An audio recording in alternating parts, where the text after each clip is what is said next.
Thrilled. मेरी शक्ल पे दिख नहीं रहा होगा बट मैं बहुत खुश हूँ। So how you came up with this movie कि आपको ये मूवी बनाना चाहिए इस टाइप में इवेंट पे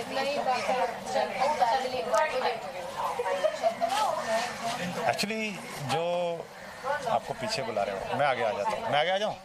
हाँ, ठीक है। तो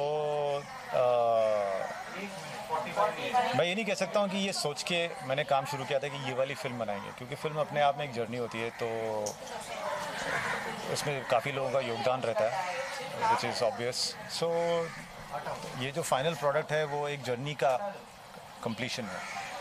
but what we had started out to do was to explore the thriller genre and see what can be made in that. That's how we started. So कितना डिफिकल्ट रहा कि थ्रू इवेंट को throughout movie portray करना? No, it's story telling is basically it's a craft. तो या तो आपकी story work कर रही है या नहीं कर रही है, ये तो बात साफ है। आप उस फैक्ट के पीछे छुप सकते हो कि नहीं वर्क कर रही है और बोल सकते हो वर्क कर रही है, बट उससे तो मतलब कुछ आगे नहीं बढ़ेगा ना। So I think the film is inspired by true events. It is not based on any particular true event. So what I mean by inspired by true events is the events that have occurred over the years in a place where the film is set. So that's what it is. तो पंकज जी, हम आपके character के बारे में जानना चाहेंगे इस movie में किस टाइप का किरदार आपने निभाया? मैं एक पिता का रोल है, वो परिवार का मुखिया हूँ। मेरे घर के बच्चे हैं, इनकी कहानी है, मेरी भी कहानी है। ऑफकोर्स मेरी एक यात्रा है पूरे 20 साल की कि वो एक किसान से बिल्डर बनता है, उसकी जर्नी है। बड़ा इंटेंस, बड़ा लेयर्ड किरदार है कि जितना दिखेगा उतना ही नहीं भी दिखेगा, बट जो नहीं दिखेगा वो भी दिखाना है हमें। तो टफ टास्क था इन्होंने दिया था, और शुरुआत में 2-3 दिन तो मेरी नींद हराम थी रात को, करूँगा क्या, मैं कैसे करूँगा, क्योंकि मेरे पास उतने अनुभव नहीं थे। बट मज़ेदार, बहुत ही इंटरेस्टिंग है। वो आप ट्रेलर आज आया है, उसमें दिखेगा आपको। जर्नी आपकी कैसी है? बहुत खूबसूरत, बहुत ही बढ़िया। मतलब इसमें मुझे 4 तारीख को क्या मिलेगा मेरे को नहीं पता। जो मुझे मिलना था ना इस फिल्म से, वो उस प्रोसेस में मिल चुका है 1 महीने में। मैंने जितना किरदार को दिया है, उस किरदार ने उससे ज़्यादा मुझे भी दिया है। बतौर इंसान, बतौर ह्यूमन मैं ग्रो हुआ हूँ इस रोल को करके। तो वही होता है कि आप अभिनेता के तौर पे अपने अनुभव किसी किरदार में डालते हैं, तो कुछ वो किरदार भी अपना अनुभव आप में डालता है।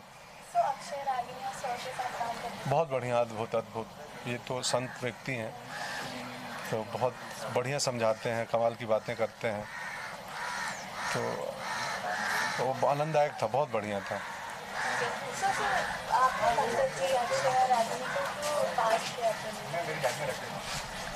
क्यों कास्ट किया, ये सवाल बहुत अजीब है। क्यों नहीं? एक्चुअली हम लोग ठीक ठाक थे, हम उसके लायक थे।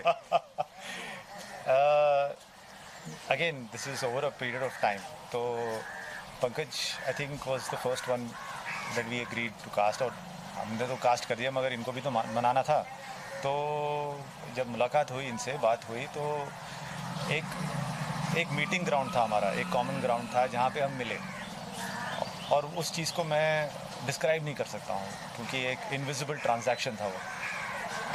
मैं ये नहीं बोल सकता इन्होंने मुझे ये दिया, मैंने इनको ये दिया, इन अ वे कि मैं उसको पकड़ सकूं। मगर जहाँ पे जिस मीटिंग ग्राउंड में हम मिले, और जो हमारा मीटिंग ग्राउंड था, वो था कि it came from a place of trust, faith and also commitment, कि हम जो करने जा रहे हैं, जो जर्नी लेने जा रहे हैं, उसमें एक बिलीफ है, उसकी एक इम्पोर्टेंस है। तो इसलिए हमने रोल के बारे में ज़्यादा बात नहीं करी, हमने सिर्फ जो इंटेंशन होता है उसके बारे में बात की। तो अक्षय और आदित्य ने बताया काफ़ी वर्कशॉप हुए, उनको हरियाणा लैंग्वेज सीखना पड़ा। तो आपके लिए वो सब हैंडल करना और उनको ये सब वर्कशॉप देना कितना डिफ़िकल्ट था और कितना मज़ेदार था? डिफ़िकल्ट तो कुछ भी नहीं है। जब आप आदमी राज़ी है तो फिर क्या डिफ़िकल्ट है? डिफ़िकल्ट तब होता है जब हम रेडी नहीं है किसी चीज़ को करने के लिए। और अक्षय और रागिनी मतलब they were fully ready, willing, prepared to take on anything, because like I said, I mean जब कोई हाँ बोलता है, अब शादी उसी के साथ होती है ना जो हाँ बोले, वो बीच का तो होता नहीं है कुछ। So it is that. तो वंस यू आर, एक बार आपने हाँ कर दी है तो आप ऑल आउट जाते हो। और मुझे तो कुछ बोलना भी नहीं पड़ा, उन्होंने खुद किया।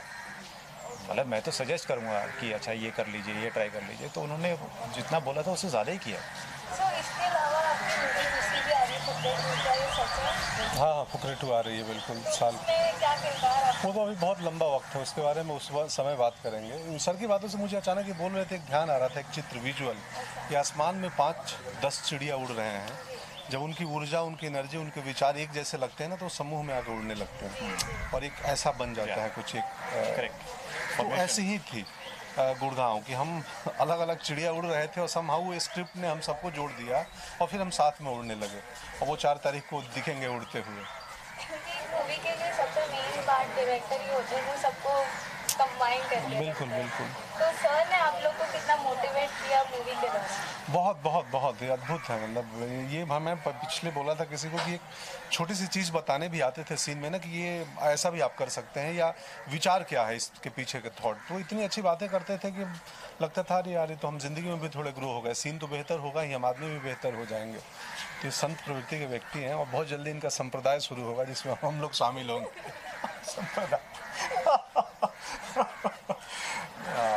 सो सर आपने 4 अगस्त की चीज़ किया, बिकॉज जब हैरी मेट सीजन की उसी दिन रिलीज हो रही है, क्लैश हो रहा है दोनों में, तो व्हाई डिड यू चूज 4 अगस्त इस मूवी को रिलीज करने के लिए?